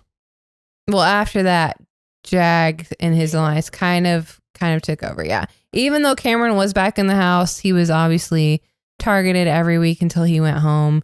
I was wondering what the solution. What if the BB power of invincibility by Matt was never used? Well, Jag wouldn't have won. Well, no, I don't mean. I don't. Yes, obviously the result would have been different. I mean more in the sense of, okay, so they gave it to him knowing that he was likely to save somebody in one of the 2 weeks it's available to be used. What if he just didn't use it? Would they've reintroduced it again? Would they've given something else out? Because that delay, that gives them that 1 week, one of the 2 weeks where nobody gets eliminated that they needed apparently.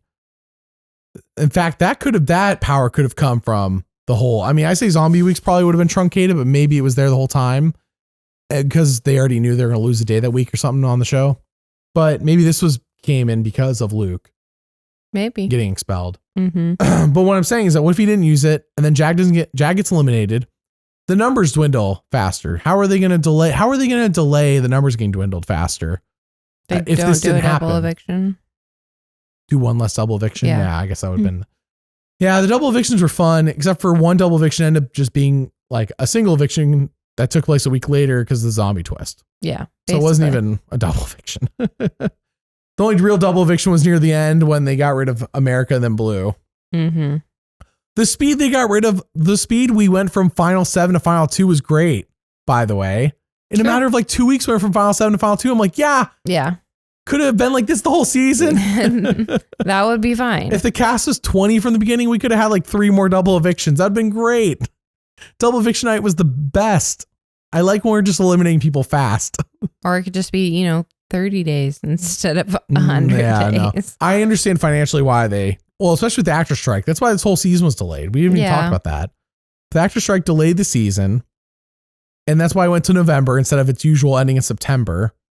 But they also made it longer, I feel like, because of that. But the previous couple seasons, like season 21, I think one we watched previously was 99 days. So it was just the number 100 was so. Yeah.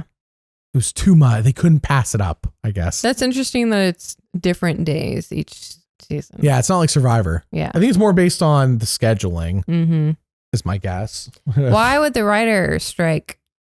They delayed it because they knew they needed shows in the fall because more viewers watch in the fall TV. Yeah. And they knew they didn't have scripted shows coming out. That's why Survivor has longer. I know it felt scripted a lot of times. I don't think that was. One of my notes straight up was, why are the DRs, the confessionals, so scripted? I thought the writers were on strike. Maybe that's why they felt so terrible, because the writers were on strike. Yeah, maybe. The writers couldn't write their confessionals, so they had somebody else doing it. Oh, brother. So basically, Cirie gets eliminated at Final 5, and once Jared got eliminated, she didn't really stand a chance because nobody would really align with her. She was not aligned with any comp beast because pretty much every comp beast was gone once Cameron left. Yeah. Corey was never aligned with her. He was never a comp beast anyways. Well, she was aligned with Matt in the sense that Matt loved her and wanted to keep her around, but Matt was never making any decisions. Jag was always making decisions. That's the thing. Yeah. Yeah. If Cirie could have been tighter with Matt than Matt was with Jag, Cirie could have run this game. Yeah. If somehow she could have made that happen. She didn't make it happen, unfortunately. But if Cirie had made Matt like her number one, right, and didn't have Jared distracting her, because Jag became number one with Matt before Jared was evicted. So she was too focused on Jared. Whereas if she had been number one with Matt, I bet you Cirie ran this game and Matt would have taken her to the end. Yes, Matt would have taken her to the end, and I bet you Cirie wins. It's a higher possibility. Yeah. I don't know. So Jag wouldn't have been on the jury because he'd been gone week 4. Cole's on the jury instead, because she was the last one evicted pre-jury. So she's on the jury instead. So let's talk through this hypothetical jury of Matt versus Cirie. I think, so Me Cole, I don't really know her. She was in alliance with Cirie. Why not vote for Cirie? Cameron might vote for Matt. He seemed to be more, because Matt at this point would have won way more comps than he did. Yeah. He liked how Jag won comps and dominated. He would have probably voted for Matt. So that's a vote for Cirie, vote for Matt. We got Corey. Corey's a Cirie fan. He's going to think it's impressive she reached the end. He said she was robbed twice in Survivor. Yeah, he probably votes Cirie. Cirie. America, I think, falls suit.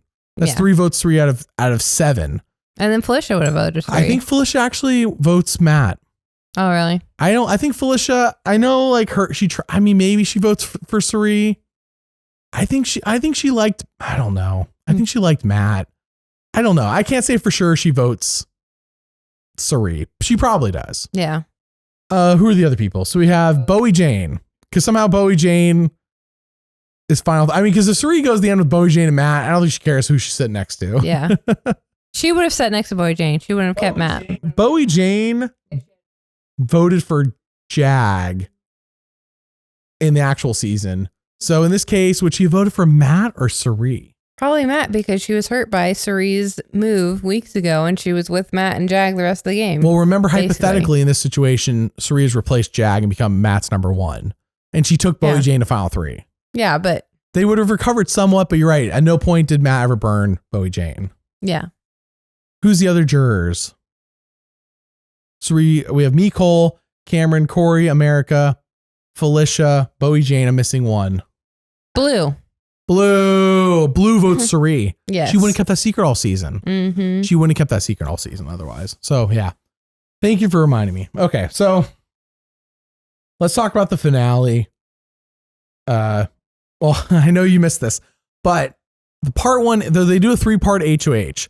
The first part is like, hang on to this ball as long as possible as you bang against the wall. Mm-hmm. Bowie Jane drops after 2 hours and 55 minutes. And then Matt and Jag are like, let's just do rock, paper, scissors.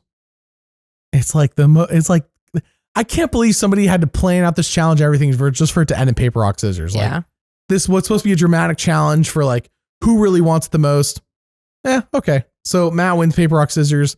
The part 2 HOH is remembering what each challenge is from each verse, like what scary verse or comic verse, you had to label them all out. Mm-hmm. And Mary, this one actually, I'm like, this would have been fair for those who are not physical, because it took Jag an hour and 2 minutes or an hour and 5 minutes, something like that.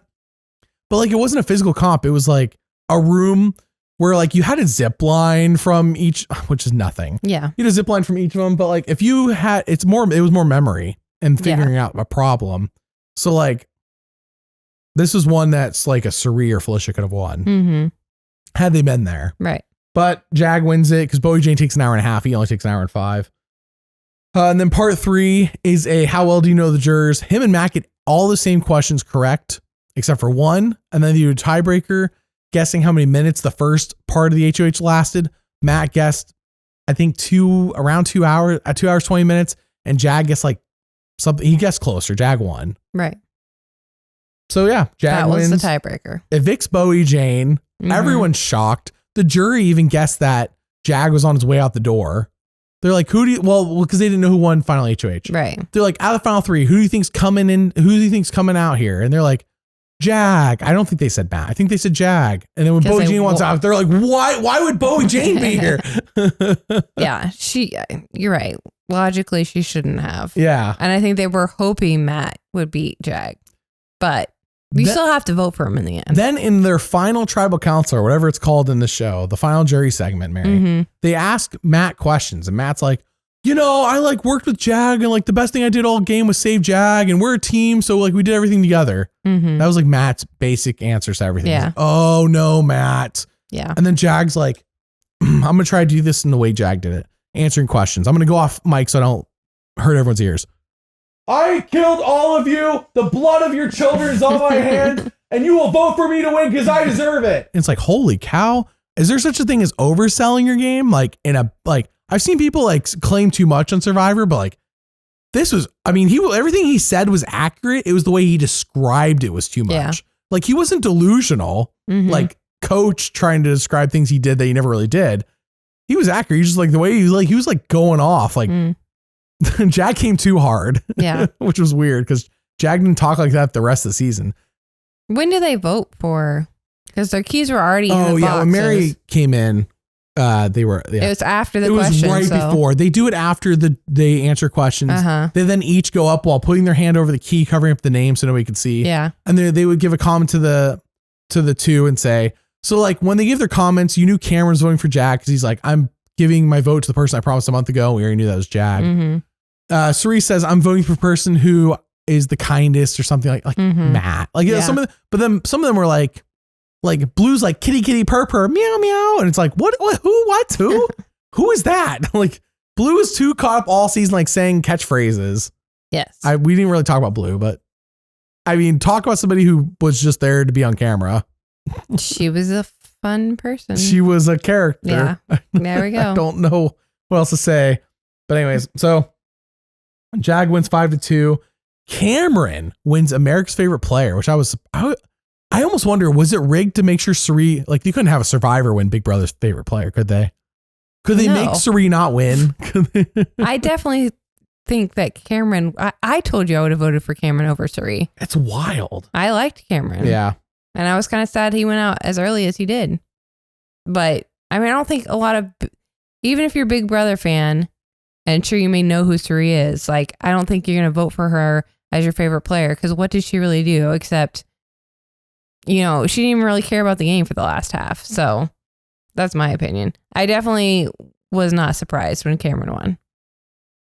Yeah, well, he won and it made sense because you said you would have voted for him, and on like Facebook and stuff, like clearly Cameron was really liked because on the edited show, he's really liked. I heard live feeds. He was just weird. Really? Misogynist, the word some might use. I don't know. Oh. Anyways. Well, he was fun on the show. Yeah, we're really going off the edited show. I only know a little bit about what happened on live feeds. So that's it for our main discussion. Overall, as I said before, I wish the show was shorter. Cut a third out of the show. 2 episodes a week, like back-to-back Wednesday, Thursday, or Tuesday, Thursday. Either way, give the show more time to just tell its own, like less time on air and more time to work on telling a better story or story or whatever the word. Just better. Yes. It was more. Yeah. That doesn't fix the comps and stuff though, which is just a mess. So. No, they're all goofy. I don't know. Whatever. Anyways, I know we're such a negative Nancy, but we do have questions. But first, before the questions, Mary, I have a trivia question. Yes. And in fact, I don't have it in front of me, but you have it in front of you. Can you read the trivia question? It's actually for you. This season has the most unanimous evictions of any season ever. That is factual. With how many? What are the unanimous evictions? Oh, sorry. A, 10 out of 16. B, 11 out of 16. C, 12 out of 16. Or D, 13 out of 16. It was a lot. I want to say 13. That is correct. Yeah, it was D. I'm going to say, because I only remember, I know Cirie didn't vote, Izzy and Jared. That's 2 out of the 16. Right. And I don't remember who the third one was. Maybe one of the other one was the red vote when Cameron and Bowie Jane voted for red. Oh, right. I'm sorry, voted for whoever red was up against. Yeah. And red went out still. That was the only time Cirie caused 2 out of the 3 not to. So it would have been, if it wasn't for Cirie, 15 out of 16 unanimous evictions this season. Yeah. Boring. Yeah. All right. So ready for questions? I'm ready. Okay. Ask for questions after the finale, Big Brother. Don't get used to this. This is a one-off thing. Yeah. All right. First question, Mary, is from not the question part. We do that for Survivor all the time, just for Big Brother. Okay. Cybers Greninja. Do you think Cirie and the rest of her main alliance should have included Bowie Jane in more of the discussion on who to vote off? Yes. Yeah. I think it was that was one of her biggest mistakes. All right. Ladybug Gamer, my question as a big Survivor, Big Brother, and Amazing Race watcher, why do you and Mary prefer Survivor and Amazing Race to Big Brother? I always hear the disdain in your voices for it, so why? Sorry for the laugh. Honestly, it just feels so childish to me at times, like just the editing, the competitions, the players. I don't know. I like Survivor. Survivor's much more fast paced. Big Brother's slow. And if you enjoy that like there's nothing wrong with that. I just prefer the faster pace of Survivor. And I love Amazing Race because like I love seeing new places around the world. Like, Amazing Race is a different show. Yeah, it's different. You can't really compare it. I think, yes, I agree with you. I think in comparison to Survivor, Big Brother, you're not like, it's not Big Brother. I will never diss on people who watch Big Brother. Yeah. I will diss on the show because I think the show has potential to be better. And it just squanders it constantly. Like I watch the older seasons and I'm like, wow, imagine if they did like these older seasons and improved on them. Right. But instead they like went from the older seasons and like got worse somehow. Yeah, because the premise it's a good premise and it's similar to Survivor. So, but they're trapped in a house where everyone's watching them all the time. So the pressure's always on. Right. And Cirie even mentioned that during the show. She's like, the worst part about this is that there's nowhere to escape to. I can never just like walk off away from everybody and take a break. Mm-hmm. I mean, I'm sure at Final 5 they could have, but by then, what's the point, you know? She means like most of the time. Well, and also you have cameras on you all the time. Yeah. So you can't even like pick your butt without everybody seeing, you know what I mean? Anyway, so, I mean, the amount of gross things that happened.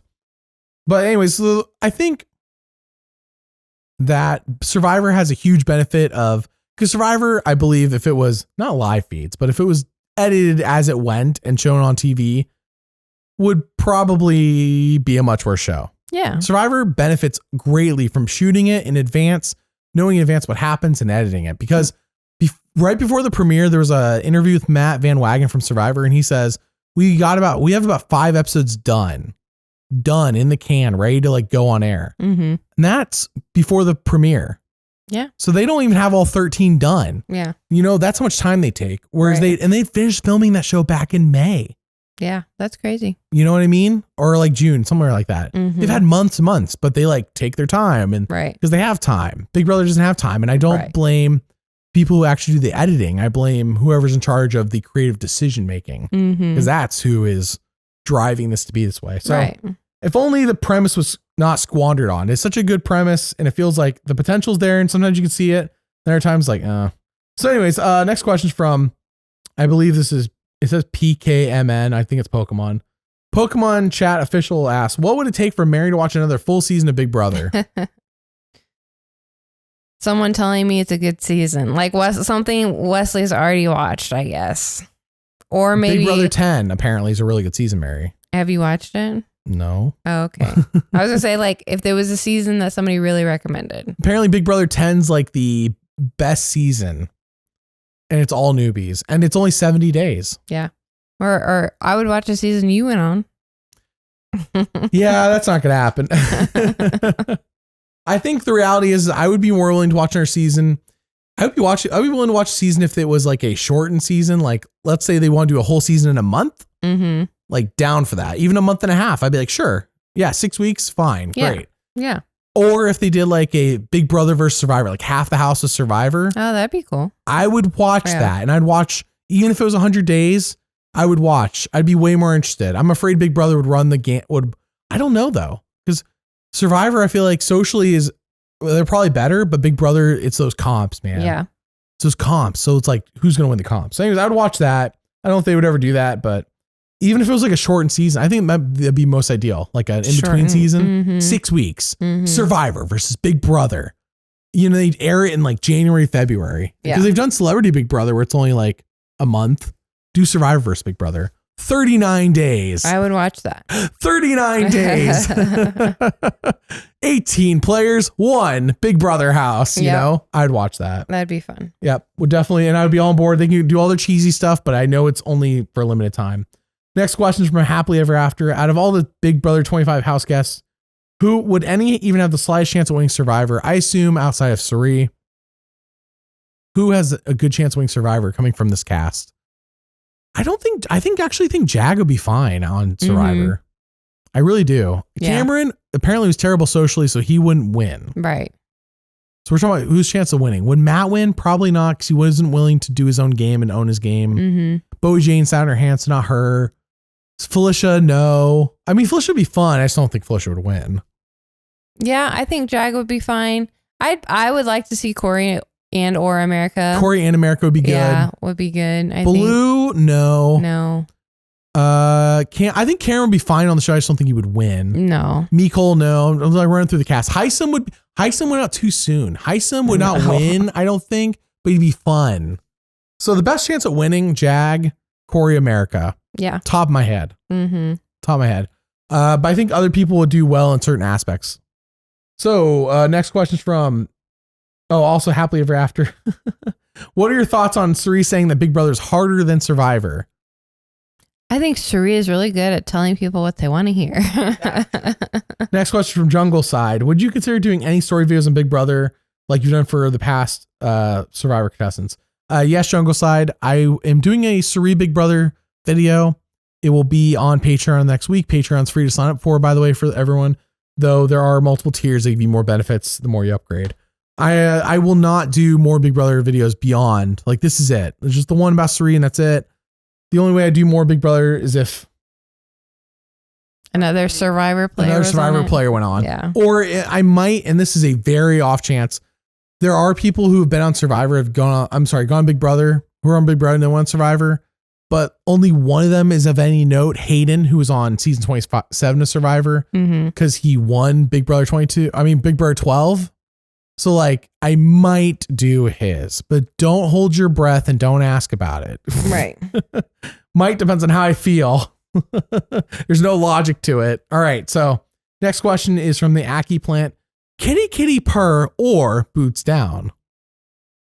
I don't understand. It's obviously these are blue catchphrases. Which one do you prefer? Kitty kitty purr or boots down? This is the last question, so put a lot of thought into this. Kitty kitty purr, I guess. I don't know. She said it more often, so that's what I would equate with her. Yeah. Well, that's our Big Brother 25 discussion. The show. I'm looking forward to the traders, by the way. Let's do the little brief thing. For those who are still here, you're the hardcore fans. Thank you for staying. It's a little after show talk. The traders, Mary. Mm-hmm. I assume they've already filmed it. It has a couple of Big Brother players on it. It has people you don't know from Big Brother, though.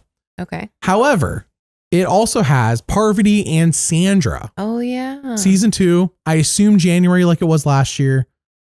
Do we think they're going to make a Big Brother player and a Survivor player a trader again like they did last time? By the way, it's all no new people. It's all people from other shows. All 20 of them. So no, It's not half and half like last time. Right, yeah. I would hope so, because you want it to be kind of spread out, but I don't know. I don't think you make Sandra a traitor. I think she's more fun if she's not a traitor. Yeah. Sandra be calling people's BS out. She can't do that as a traitor. Yeah, that's true. Parvati as a traitor, though. That could be kind of fun. That would be fun. Yeah. She likes being a villain. Oh, I'm excited now. I forgot about that. Yeah, I know. I'm looking forward to it. I assume January because last weekend in January. Why not? Mm-hmm. We're talking about it. When it comes out, we'll watch the season. We'll talk about it like we did last year. People liked it. I liked it. I like the show. I think it's good. I'm glad. I do wish they would do week by week instead of all at once, or at least 2 episodes a week. Because I think it just like you drop it all at once. Like, oh, how do I avoid spoilers now?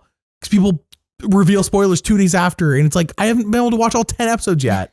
You know, like I unfortunately knew that Cirie won it before. You did? I did because people had freaking spoiled it, and I'm like, I didn't have enough time to watch all 10 episodes in 2 days. So it took us like a week and a half to watch it, and it was good. Yeah, it was good.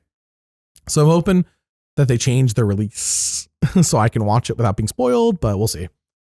I am looking forward to it though. So we'll do that one. Me too. But that's the only show besides Survivor I think we're going to do a podcast on. I like Amazing Race this season too, but people don't tune in. Yeah. If you're still here, you would probably tune in because you're a hardcore listener, but most people aren't going to tune in for Amazing Race. I've done it and people don't tune in. Yeah. Videos sometimes get decent views. Mm-hmm. There's just not quite as much to talk about with Amazing Race. No, it's really kind of more straightforward. Yeah. It's fun to watch, but in terms of talking about it, yeah. Okay. Well, I think that's all we got. Well, we thank you all for listening, and we'll see you never again about Big Brother, hopefully. But we'll see you all next time on anything else. Okay, bye. Bye.